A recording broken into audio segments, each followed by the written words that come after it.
नमस्कार, हमारे चैनल आपका खबरी लाल पर आपका स्वागत है।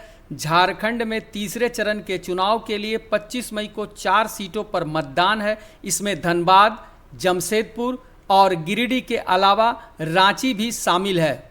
मतदान की तारीख जैसे जैसे नज़दीक आ रही है, प्रत्याशियों की बेचैनी वैसे वैसे बढ़ती जा रही है। सभी सीटों पर चुनावी सरगर्मी तेज हो गई है। सुबह होते ही प्रत्याशी वोट की अपील करने मतदाताओं का रुख कर रहे हैं। चुनाव जीतने के लिए कोई भी प्रत्याशी किसी तरह का कसर नहीं छोड़ रहा है। चुनाव मैदान में डटे सभी प्रत्याशी जनसंपर्क अभियान को तेज करते हुए सुबह उठते ही मतदाताओं के बीच पहुंच जा रहे हैं। झारखंड की ये चारों संसदीय सीटें अत्यंत महत्वपूर्ण है। राजनीतिक दृष्टि से हाई प्रोफाइल इन सीटों पर भाजपा और एनडीए का कब्जा रहा है। इस लिहाज से इस बार का चुनाव अहम माना जा रहा है।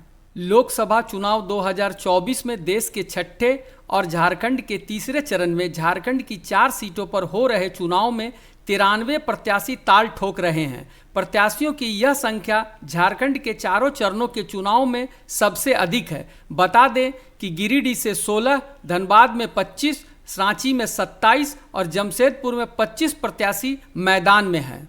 बात राजधानी रांची से शुरू करें तो यहाँ पूर्व केंद्रीय मंत्री सुबोध कांत सहाय की पुत्री यशस्विनी सहाय को कांग्रेस ने प्रत्याशी बनाया है, जबकि बीजेपी की तरफ से संजय सेठ उम्मीदवार हैं। यहाँ पर बीजेपी अपना सीट बचाने के लिए पूरा जोर लगा रही है और लग रहा है कि बीजेपी अपनी सीट बचाने में कामयाब रहेगी।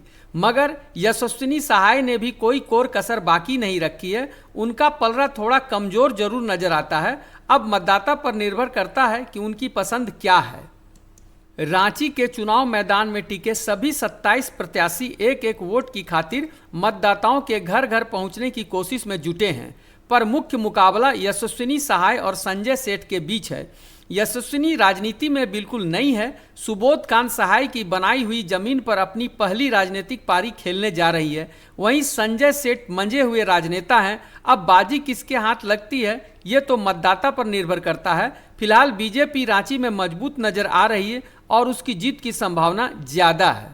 एक और हॉट सीट धनबाद, जहां से ढुलू महतो बीजेपी की तरफ से उम्मीदवार हैं, जबकि कांग्रेस ने बेरमो के विधायक जयमंगल सिंह उर्फ अनूप सिंह की पत्नी अनुपमा सिंह को अपना उम्मीदवार बनाया है। अनुपमा सिंह के उम्मीदवार बनने से यहां का मुकाबला काफ़ी रोचक हो गया है। हालांकि बीजेपी के अंदर प्रत्याशी की घोषणा होने के बाद से जारी अंदरूनी नाराजगी चुनाव के ऐन वक्त तक जारी रहने से पार्टी को नुकसान होने का डर अभी से सताने लगा है। धनबाद में ढुलू महतो को चुनाव मैदान में उतारे जाने के बाद से स्थानीय स्तर पर जारी कलह थमने का नाम नहीं ले रहा है।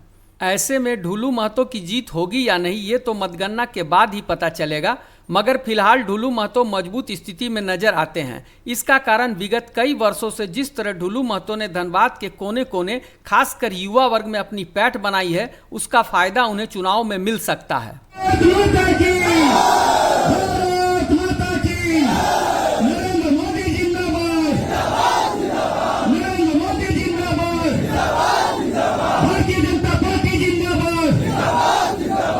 जबकि अनुपमा सिंह हैं तो राजनीतिक परिवार से, मगर राजनीति में उनका अनुभव नहीं है। राजनीति के दांव पेच के अनुभव की कमी उनके जीत में बाधा बन सकती है। यही कारण भी है कि उनके चुनाव प्रचार की कमान उनके पति अनूप सिंह ने संभाल रखी है। धनबाद में कांग्रेस का कोई बड़ा जनाधार भी नहीं है और बरसों से उसका संगठन भी यहाँ मृत प्रायः पड़ा हुआ है। ये जरूर है कि कुछ मतदाता पुश्तैनी कांग्रेस समर्थक हैं और बीजेपी से राजपूतों की नाराजगी, साथ ही बीजेपी में भीतरघात ढुलू महतो का खेल बिगाड़ सकती है और विजय अनुपमा सिंह को मिल सकती है। अब तक मिल रही सूचनाओं के अनुसार ढुलू महतो के जीतने की संभावना ज्यादा है, पर जीत का अंतर 2019 की तुलना में घट सकता है।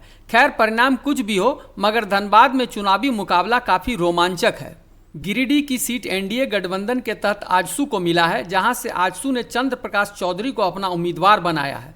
इंडिया गठबंधन की तरफ से झारखंड मुक्ति मोर्चा ने टुंडी के विधायक मथुरा महतो को अपना उम्मीदवार बनाया है।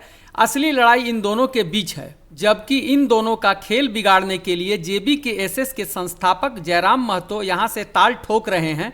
अपने जोरदार भाषणों और स्थानीयता की नीति का पक्ष लेने के कारण कुछ युवा वर्ग और कुर्मी जाति तथा खोरठाभाषी का समर्थन उनके साथ है, मगर अन्य दोनों उम्मीदवार भी कुर्मी जाति से आते हैं और जनता में उनकी पैठ पुरानी है। फिलहाल लोकसभा का चुनाव जीतना जयराम महतो के बस की बात नजर नहीं आती।